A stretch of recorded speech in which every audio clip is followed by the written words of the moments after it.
Hey, how you doing, guys? I'm going to kind of talk about aspect ratios, resolutions, and using screencasting on YouTube. And the video you see is from my YouTube channel, and the screencast was done on the LG UltraWide monitor, 21:9 ratio.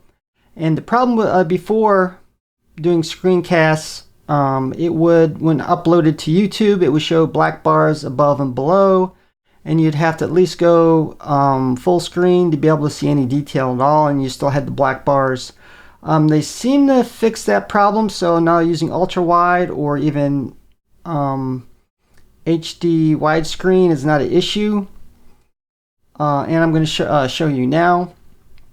And just to be sure, this is actually done on my 2009 Mac Pro using a 24-inch Apple Cinema display, which is set up, I believe, at a 16:9 ratio, just to see if it would work with different monitors.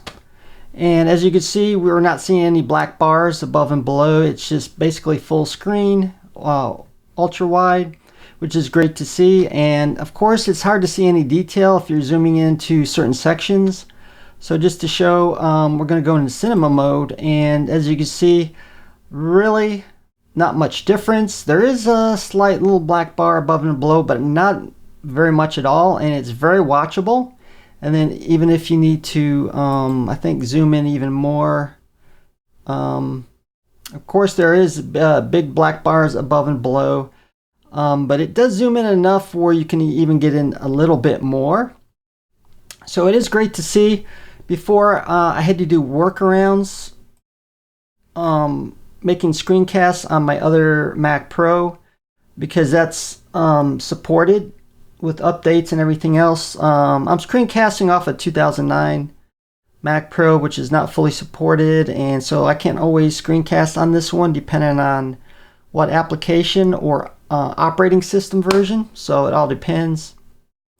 So that's great to see. But anyway, I used to, for the other computer, the ultra widescreen, I actually had to drop it down. I record it, then I'd have to drop it down to 1080p, and then I would chop the screen on the right and left side, and I have to make sure everything was centered. It was a big pain.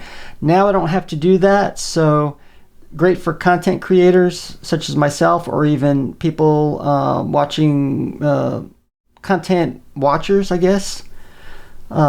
Content consumers, that's what I'm trying to think of, the keyword. So great to see from YouTube improving its website as far as options and things like that. So thanks for watching, and see you guys later.